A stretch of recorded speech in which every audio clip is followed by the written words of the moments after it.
I could teach a whole seminar about Disney movies. Could I get paid to do that? Probably. But I'm not going to be doing that right now.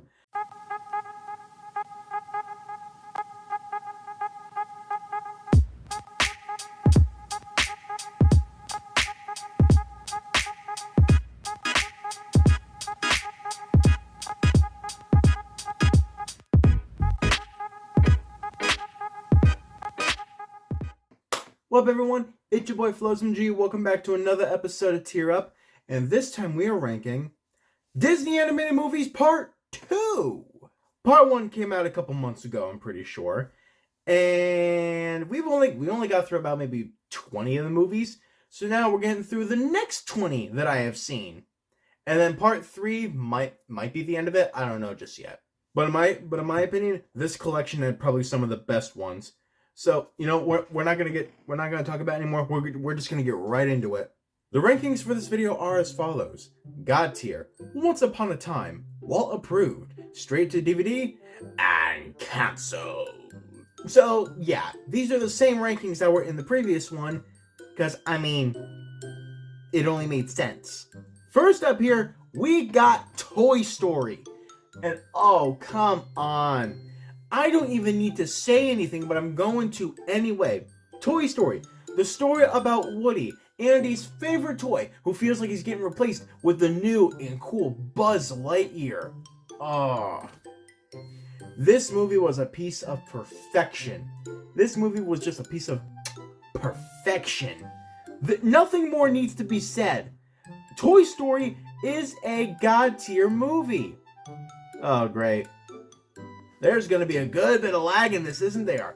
Because ads keep showing up on the sides and up and below every 3 seconds. But enough of my complaining. Next up, we have The Hunchback of Notre Dame. Notre Dame? Notre Dame? I don't know how it's technically pronounced. But I'm going to be honest, I wasn't really a fan of this movie. I watched it from beginning to end probably only once, and that was more than enough for me. I'm not saying there's anything wrong with disfigured people. I'm just saying it's not my kind of movie. The story didn't really speak to me. Plus a bunch of religious stuff, which definitely did not speak to me. That took away too many points in my opinion, which means, in my opinion, it goes down and canceled. Canceled, boy. Next up, we have Hercules. Hercules, the story of a baby god taken from Mount Olympus by Hades and was turned into a human, or would he technically be considered a demigod because of his strength, and he didn't become 100% human? I don't know. By the way, Hercules learns that his father is Zeus, and he has to become a true hero in order to become a god. But along the way, he gets hypnotized by the booty. And who could blame him for getting hypnotized by the booty? There's so much wrong with me. Yeah, but Hercules, I definitely liked it more than I did Hunchback of Notre Dame. Liked it nowhere near as much as Toy Story. So I'm going to put it right in the middle at Walt approved. I feel like going right in the middle is a good place to put it. Next up, we got another princess movie. We got Mulan. But is it technically considered a princess movie, though, is the question. Mulan is a woman from China who wanted to fight in the war, I think like her father or something. So she pretended to be a man, which apparently in China is very convincing to do. Was that racist? I don't know. You'll cancel me later for it, probably. Really, probably the part I liked the most about this was Eddie Murphy as the dragon, honestly. Other than that, not a big fan of much of it, so I'm gonna put it in straight to DVD in my opinion. I know it didn't go straight to DVD, I don't think. I don't know much of the history of all these movies either. Next up, we have A Bug's Life. And I probably forgot to mention in the beginning, but I have not seen every Disney animated movie, so I can only rank in order Disney animated movies that I have seen. But A Bug's Life, this movie, I think I had only seen it once all the way through. I think I'd seen it only once all the way through. and that was more than enough for me. Similar along the lines to The Hunchback of Notre Dame. The main message I got from this movie was, we're stronger if we work together. The world should really take that advice from this goddamn movie. But you know, I wasn't the biggest fan of the movie itself. Mostly because a lot of insects kind of freak me out. Even if they're made kind of humanoid-like. So you know what, we're going to go ahead and put that one down and canceled. I'm sorry, but it just doesn't speak to me. It doesn't speak to me. Next up, we have Tarzan.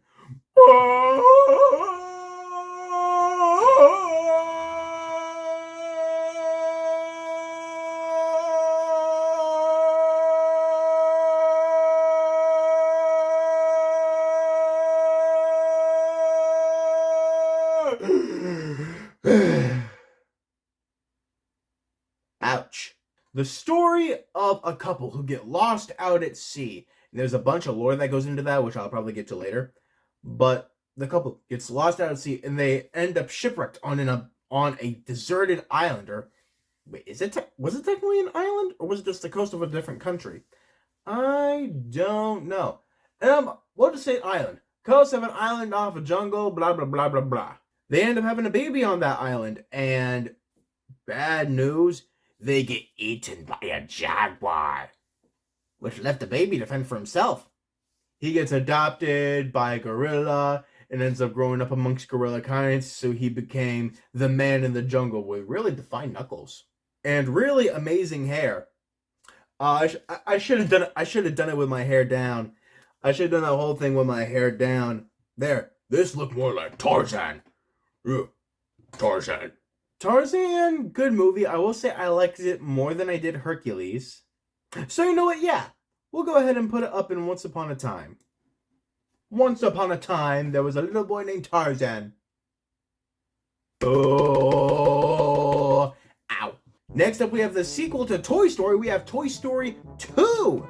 The story where Woody accidentally gets sold in a yard sale, and the rest of the toys have to go and find Woody. Woody ends up meeting some other toys who are being sold to a museum off in Japan. You don't have to watch the entire movie to know exactly what I'm talking about. Point is, this was also a pretty good movie in my opinion. It can never live up to the first one. It can never live up to the first one. But you know what? I'm gonna put it one step below at the very beginning of Once Upon a Time. If this thing will stop lagging. Me no like lagging. Lagging bad. Oh, next up, we have one of my favorite Disney movies and one that I would watch on repeat day in and day out. We have Dinosaur. I love this movie. And this movie was a big reason that Jurassic World fans wanted the Carnotaur in it.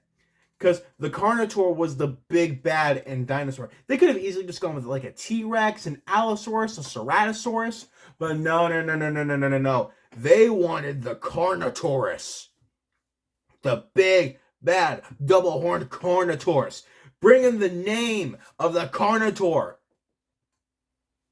to the light. I don't know. I'm just rambling on right now. Dinosaur, that is one of my favorite movies.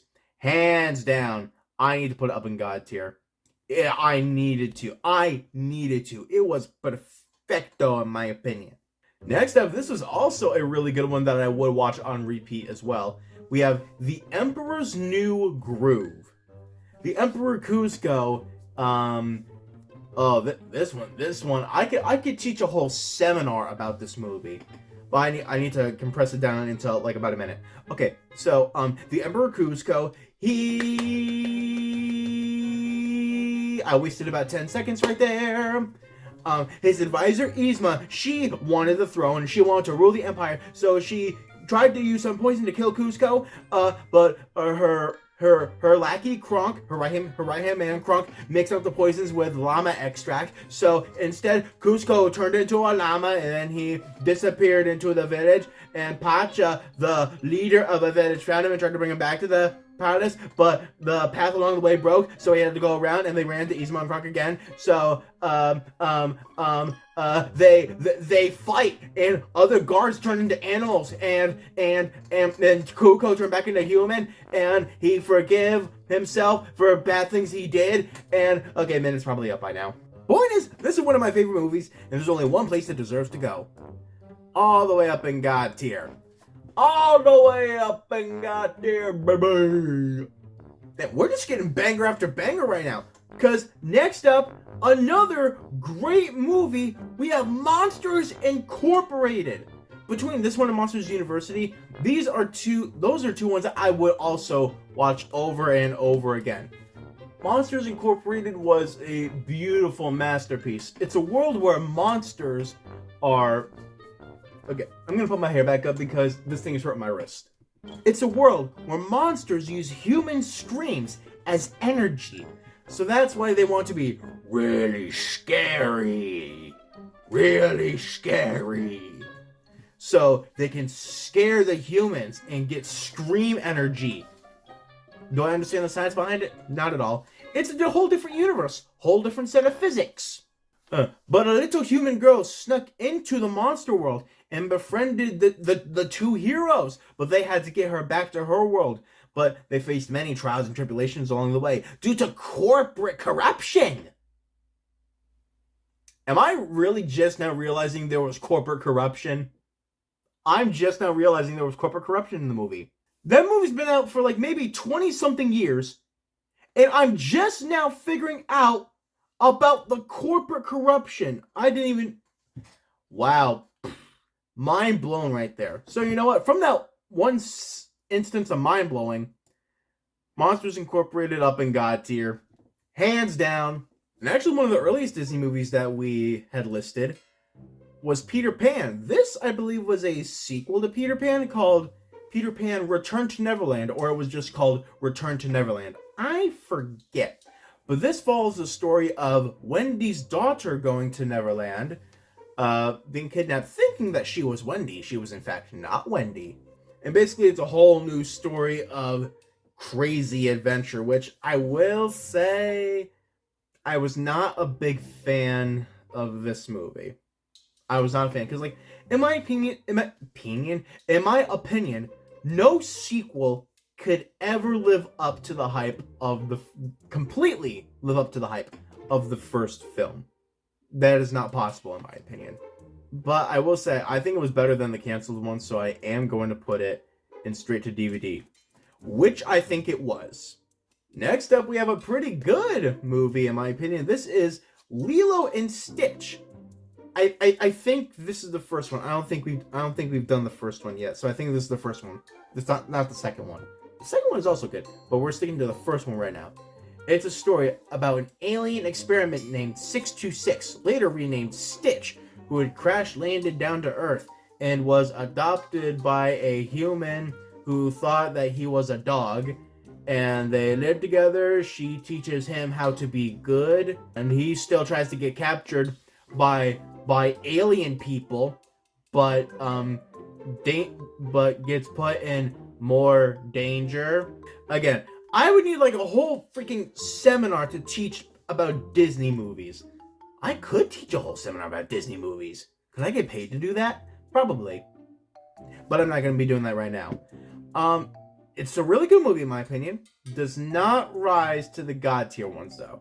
You know, I'm going to put it at the very beginning of Once Upon a Time. The very beginning of Once Upon a Time. Next up, we have a classic. The fact that I can call this a classic now, we have Finding Nemo. Finding Nemo was definitely a picture of perfection from Pixar and Disney. It's a story about a wee little clownfish named Nemo, who was the only survivor of all of his siblings because the rest of them all got eaten by a barracuda. Or so they say. But either way, Nemo gets captured by divers, and his father Marlin has to travel across the ocean to try and save Nemo, where they have to get to P. Sherman 42 Wallaby Way, Sydney. But yeah, that was the only thing Dory ever remembered throughout that entire movie. That's the only thing she freaking remembered. I don't like it as much as I do the other God tier movies, though. I will go ahead and put it at the very beginning of Once Upon a Time. Sorry, but it's replacing Stitch. Come on, there we go. Freaking lag, goddamn! But next up we have, oh, I love this one. Next up we have The Incredibles. We have The Incredibles. A story of a family of superheroes. This is also one of the movies that I would watch on repeat. And due to the actions of the father, yeah, superheroes kind of had to go into hiding, but he missed the superhero life. So some kind soul recruited him to help him get back into the superhero life, but he was just being used. He was just being used. But straight up, for the fact that this is one of the ones I would watch on repeat, I have to put it up in God tier. Because due to the fact that I had to watch it on repeat, well, I didn't have to, but I wanted to watch it on repeat. We have another one, in my opinion. We have Chicken Little. When I was younger, this is definitely one that I would watch over and over again, but nowadays it's not one I would watch as much. I don't know what changed, but I mean, it's still a good movie, but I won't watch it over and over again. Do I think it's God tier? I think, if anything, I'm going to put it at the very tail end of Once Upon a Time. I would explain more of the movie, but I'm running out of time right now, so I have to speed it up as much as I can. Feel free to go and look up the synopsis of all these movies. Next up, we have Cars, another perfect picture from Pixar and Disney. And again, the ones where the sequels didn't exactly live up to the hype of the first movie, but they were still pretty good. But Cars, I think it's good. A story about the rookie racer Lightning McQueen, who tried to win, was it his first race? I don't know if it was his first race or not, but he ended up tying with two people at the very beginning, so there had to be an additional race for them to decide the victor. But he gets lost on the way in a town called Radiator Springs, where they use him because of the crimes he committed to clean up the town a little bit. But he has to get back to the race. Will he be able to? Yeah, it's a God tier movie in my opinion. I don't need to say anymore. God tier movie in my opinion. We have a lot in the first two tiers. Nothing in the end ones. Next up we have Meet the Robinsons. This one, I'll say this was a good movie. I don't know if it's a Once Upon a Time or God tier one for me. It's good, but I don't know if I want to put it there just yet. I don't know. It's a story about a child inventor named Lewis who wants to create something that works, just once. But before he can do that, he gets recruited by someone in the future who has to bring him to the future and help him do something or other. Again, I'm on a time frame, so I can't go into very in-depth descriptions. But I wouldn't watch it as much as I would the ones of Once Upon a Time. So I am going to put it one step below, but at the very beginning of Walt Approved. At the very beginning of Walt Approved. I feel like that's fair. Next up, we have a movie called Ratatouille. It's a story about a rat that loves to cook. And there's a guy who works at a restaurant who cannot cook to save his life. So he uses Remy, the rat, in his hat to help guide him. But we learn something even more interesting about this dude. But what is it? You'll just have to watch the movie and figure it out for yourself. And I will say, there are a lot of people who love this movie, and I mean love this movie. And I mean, it's definitely a good movie, but would I watch it before Meet the Robinsons? Or rather, would I watch it more than Meet the Robinsons? Because I will say, it's a good movie. I don't like it as much as I do the Once Upon a Time ones, but I do like it more than the other Walt Approved ones. So I'm going to go ahead and put it at the beginning of Walt Approved. Again. At the very beginning of Walt Approved. Once again. Next up, we have the movie WALL-E. In a futuristic dystopia where there's this machine named Wall-E. I don't know exactly what that's short for, but he works at like a garbage dump and creates like garbage cubes, which I assume then get burned. But he meets a space robot that comes down to Earth in a very slick shape. Yeah, we're not gonna get into that part. But yeah, they fall in love. They fall in robot love. And They need to save the spaceship of people from the evil AI captain thingy. It's a good movie. I'd watch it more than I would straight to DVD. I'd watch it more than I would Hercules. I would not watch it more than I would Meet the Robinsons, so we're going to put it right ahead of Hercules. And Walt approved. And lastly, we have Bolt. Bolt the Super Dog. Animation good. I'm gonna say this. I am not a fan of the story. I watched this begin to end multiple times, so that already gives it more than canceled. I don't know if I would watch it more than I would any of the Walt approved ones. I would definitely watch it more than I would the straight to DVD ones. So I'm gonna put it at the tail end of Walt approved. No pun intended. And this right here, I think this is where I am going to leave it off. Yeah, this right here sounds good to me. So you know what? I have been Floz MG. This has been Tear Up Ranking Disney Animated Movies Part 2. Part 3 might be coming soon. And we're going to end it off right here. Can't wait to see you in the next video.